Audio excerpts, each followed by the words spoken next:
আজকে একটি খবর প্রকাশিত হয়েছে সমকালে। রাফায় ইসরায়েলি হামলার মুখে উভয় সংকটে বাইডেন কোন দিকে যাবেন? একদিকে পুরো আমেরিকার আজন্ম বন্ধু হচ্ছে ইসরায়েল, যাকে রক্ষা করার ব্যাপারে একেবারে মার্কিন যুক্তরাষ্ট্রের সব পর্যায়ে একটা ধরনের ঐতিহাসিক তাদের প্রতিজ্ঞা, যেভাবেই হোক না কেন ইসরায়েলকে তারা রক্ষা করবে।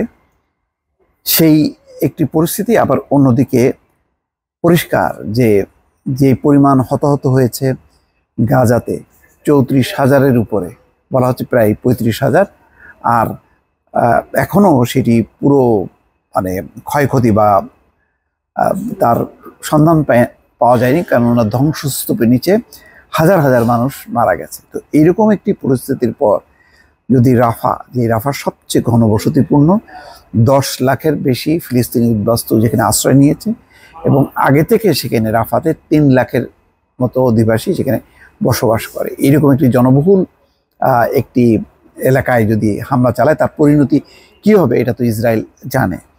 তো এখন নেতানিয়াহু দৃঢ় প্রতিজ্ঞ, যেভাবেই হোক না কেন তারা সেখানে অভিযান চালাবে। এখন বাইডেনের পক্ষে সেটি ঠেকানোও যাচ্ছে না, আবার ইসরায়েলের বিরুদ্ধে পুরোপুরি রুখে দাঁড়াবে সেই সিদ্ধান্তও নিতে পারছে না। একটা উভয় সংকটে পড়েছে জো বাইডেন। সেটি হচ্ছে এই রিপোর্টের মূল প্রতিপাদ্য।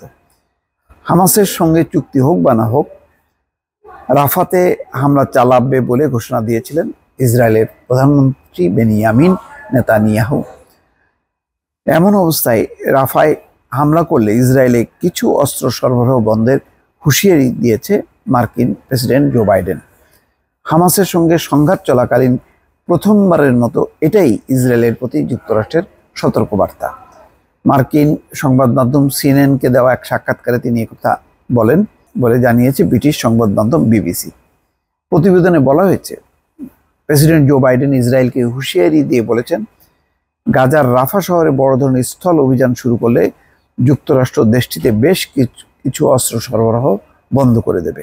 সাক্ষাৎকারে তিনি বলেন, যদি তারা রাফাতে যায়, আমি যেসব অস্ত্র আর সরবরাহ করব না যা রাফার বিষয়ে ঐতিহাসিকভাবে ব্যবহার করা হয়েছে।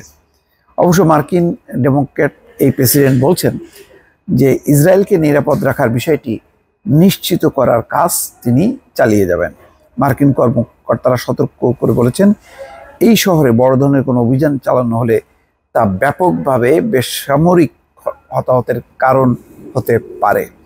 সিএনএনকে দেওয়া সাক্ষাৎকারে বাইডেন বলছেন যে আমরা অস্ত্র এবং আর্টিলারি সেল সরবরাহ করতে যাচ্ছি না। তিনি বলেন, যুক্তরাষ্ট্র রাফার বর্তমান পরিস্থিতিকে স্থল অভিযান হিসেবে সংজ্ঞায়িত করেনি। তিনি বলেন, জনসংখ্যায় বেশি রয়েছে এমন অংশে তারা যায়নি, তারা কেবল সীমান্তেই পদক্ষেপ নিয়েছে। বাইডেনের ভাষায়, কিন্তু আমি এবং তার যুদ্ধকালীন মন্ত্রিসভাকে স্পষ্ট করে জানিয়েছি, তারা যদি জনবহুল এলাকাগুলোতে অভিযান চালায় তাহলে তারা আর আমাদের সমর্থন পাবে না। প্রেসিডেন্ট বাইডেন স্বীকার করেছেন, গাজার বেসামরিক লোকদের হত্যার জন্য যুক্তরাষ্ট্রের অস্ত্র ব্যবহার করেছে ইসরায়েল। অবশ্য ইসরায়েল গাজায় রেড লাইন বা চূড়ান্ত সীমা অতিক্রম করেছে কিনা জানতে চাইলে মার্কিন প্রেসিডেন্ট উত্তর দেন, এখনও না।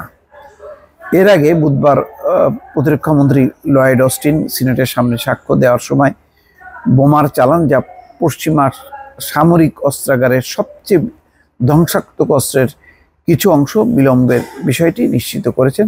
এই বিষয়ে ইসরায়েল সরকার বলেছে তারা এই পদক্ষেপে হতাশ। যাই হোক, এখন জো বাইডেনের জন্য বড় বিপদ হচ্ছে যুক্তরাষ্ট্রের তরুণ প্রজন্ম একেবারে বিপক্ষে চলে গেছে। শিক্ষার্থীরা একেবারে যুক্তরাষ্ট্রে প্রায় জুড়ে যতগুলো বিশ্ববিদ্যালয় আছে সেই বিশ্ববিদ্যালয়গুলিতে ক্ষোভ বিক্ষোভ চালাচ্ছে, এবং সেই ক্ষোভ বিক্ষোভ যুক্তরাষ্ট্র থেকে সঞ্চারিত হয়েছে আরও 18-19টি দেশে, ইউরোপ এবং পশ্চিমা অন্যান্য দেশগুলোতে। ফলে এটাও জো বাইডেনকে মাথায় রাখতে হচ্ছে যে আর যদি হত্যাযজ্ঞ চলে এবং এই পরিস্থিতি চলতে থাকে, তাহলে সেটি আগামী প্রেসিডেন্ট নির্বাচনে তার জন্য একটা মারাত্মক ফলাফল বিপর্যয় হবে বলে তিনি আশঙ্কা করছেন।